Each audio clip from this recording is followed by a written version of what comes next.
আমার প্রার্থনা শোনো 25শে বৈশাখ। আর একবার তুমি জন্ম দাও রবীন্দ্রনাথের। হতাশায় স্তব্ধ বাক্য, ভাষা চাই আমরা নির্বাক। পাঠাবো মৈত্রীর বাণী সারা পৃথিবীকে, জানি ফের রবীন্দ্রনাথের কণ্ঠে আমাদের ভাষা যাবে শোনা। ভেঙে যাবে রুদ্ধ শ্বাস, নিরুদ্যম সুদীর্ঘ মৌনতা। আমাদের দুঃখ সুখে ব্যক্ত হবে প্রত্যেক রচনা। পীড়নের প্রতিবাদে উচ্চারিত হবে সব কথা। আমি দিব্য চক্ষে দেখি অনাগত সে রবীন্দ্রনাথ।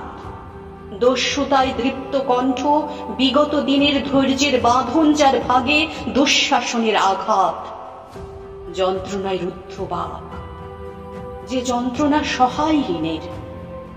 বিগত দুর্ভিক্ষে যার উত্তেজিত তিক্ত তীব্র ভাষা, মৃত্যুতে ব্যথিত আর লোভের বিরুদ্ধে খরদার। ধ্বংসের প্রান্তরে বসে আনে দৃঢ় অনাহত আশা। তার জন্ম অনিবার্য, তাকে ফিরে পাবই আবার।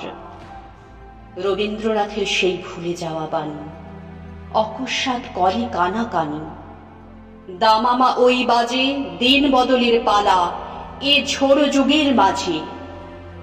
নিষ্কম্প গাছের পাতা, রুদ্ধ শ্বাস অগ্নিগর্ভ দিন, বিস্ফারিত দৃষ্টি মেলে আকাশ, গতিরুদ্ধ বায়ু, আবিশ্ব জিজ্ঞাসা এক চোখে মুখে ছড়ায় রঙিন সংশয়, স্পন্দিত স্বপ্ন। ভীত আশা উচ্চারণহীন, মেলে না উত্তর কোনো। সমস্যায় উত্তেজিত স্নায়ু, ইতিহাস মোড় ফেরে, পদতলে বিধ্বস্ত বার্লিন।